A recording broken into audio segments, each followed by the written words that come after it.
माघ मास की कृष्ण पक्ष की एकादशी का क्या महत्व है और ऐसा कौन सा कार्य करें उस दिन जिससे हमारे बड़े से बड़े महापाप नष्ट हो जाएं, और ऐसी क्या व्यवस्था कर लें जिससे हमें स्वर्ग में भी भूखा न रहना पड़े, वैकुंठ में भी भूखा न रहना पड़े।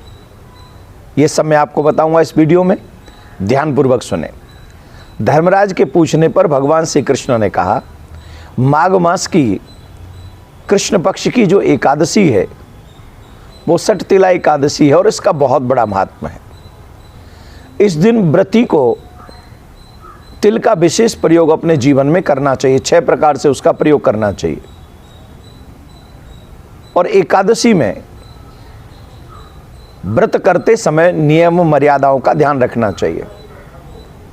कई लोग जो अपने हाथों से मनुष्य जीवन प्राप्त करने के बाद भी अन्न इत्यादि, वस्त्र इत्यादि, धन इत्यादि दान नहीं करते, उन्हें मुक्त होने के बावजूद भी कष्ट भोगना पड़ता है। इस कथा से यही सीख मिलती है।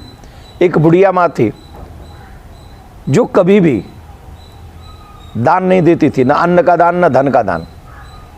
हाँ, व्रत बहुत करती थी, एकादशी के व्रत बहुत करते थे, और एकादशी के व्रत करके उसने भगवान नारायण को प्रसन्न कर लिया था। भगवान नारायण जानते थे कि इसने एकादशी का व्रत करके वैकुंठ तो प्राप्त कर लिया है, परंतु ये दान नहीं करती है, तो कोई ऐसा उपाय किया जाए जिससे ये दान करे। तो भगवान स्वयं भिक्षुक बन के आए थे, नारायण भगवान उसके यहाँ। का भिक्षाम देहि, तो जानते हो क्या दिया था? कई लोग बहुत कंजूस होते हैं, दान में मिट्टी का ढिला पकड़ा दिया था भगवान को। अब भगवान भी क्या करते, बेचारे चले गए वापस। कुछ दिन बाद बुढ़िया माँ का जो है स्वर्गवास हो गया, वैकुंठ में गई। बड़े अच्छे अच्छे संसाधन थे, बहुत अच्छे अच्छे संसाधन थे वैकुंठ में, लेकिन तड़प रही थी।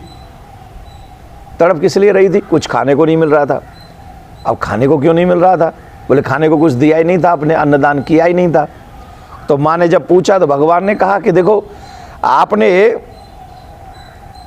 कुछ भी दान नहीं किया है जिससे हम आपको यहाँ कुछ उपलब्ध करा सके। फिर भगवान ने उपदेश दिया और तिल के दान को महत्वपूर्ण बताया। तिल के दान करने से तुम्हारा यहाँ जो ये कष्ट है ये दूर हो जाएगा। तो भगवान ने कहा कि इस एकादशी का नाम है सटतिला एकादशी, अर्थात 6 प्रकार से एकादशी के दिन तिल का प्रयोग करना चाहिए। पहला, जल में तिल डालकर स्नान करना चाहिए। तिल का उबटन करना चाहिए, तिलों से हवन करना चाहिए, तिल मिश्रित जल पीना चाहिए, तिल का दान करना चाहिए और तिल के व्यंजन बनाकर भगवान को भोग लगाना चाहिए। तिल के 6 प्रकार के इस प्रयोग से अनेक प्रकार के महापापों का नाश हो जाता है। जो भी मनुष्य 6 प्रकार के इन तिल के प्रयोग को करता है। और पुराणों में एक और कथा आती है कि दालभ्य ऋषि ने पुलस्त ऋषि से मनुष्यों को पाप से मुक्त करने का उपाय पूछा था। तब पुलस्त ऋषि ने माघ मास की सटतिला एकादशी का महत्व बताया और उन्होंने कहा कि इस दिन उपवास, जागरण, तिल से हवन, दान करना चाहिए तिल का। इस कार्य को करने से बड़े बड़े पापों का नाश हो जाता है। तो इस सटतिला एकादशी का व्रत हम 14 तारीख को रखेंगे, 14 जनवरी को। और इसका पारायण का जो समय होगा वो पारायण का समय होगा 15 तारीख को। वो मैं आपको बताता हूँ। ब्रह्म मुहूर्त में उठना है, स्नान करना है, स्नान के जल में तिल डालना है, तिल डाल के स्नान करना है, फिर उबटन लगाना है। हम तो कह रहे तिल के लड्डू बना लीजिए, भगवान को भोग लगाइए, है ना। हवन कीजिए, तिल से हवन कीजिए और दान भी थोड़ा बहुत कर दीजिए। आदि आदि ये सब 6 प्रकार से प्रयोग कीजिए। तो स्नान के जल में भी तिल डाल लें, फिर संकल्प करें। संकल्प करने के बाद में एकादशी का व्रत करें। व्रत में ब्रह्मचर्य का पालन करें, सत्य बोलें, झूठ नहीं बोलें, क्रोध नहीं करें,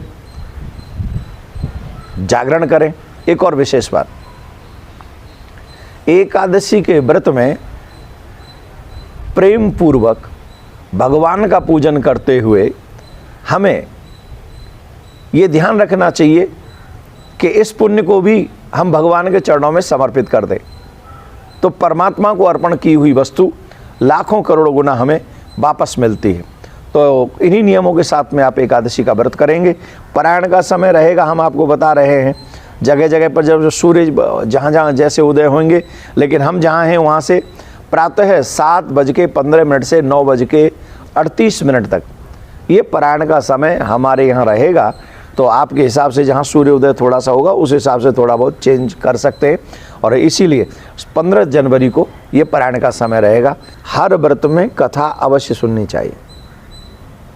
व्रत करके मतलब भूखे रह के सिर्फ और सिर्फ हम लोग ये सोचे कि अब कोई हमारा व्रत हो गया, नहीं। व्रत करें, व्रत की कथा सुने और ज़्यादा से ज़्यादा भजन स्मरण करें, तब एकादशी का फल हमें कई गुना होकर मिलता है। प्रिया कांजू, आपकी मनोकामना पूर्ण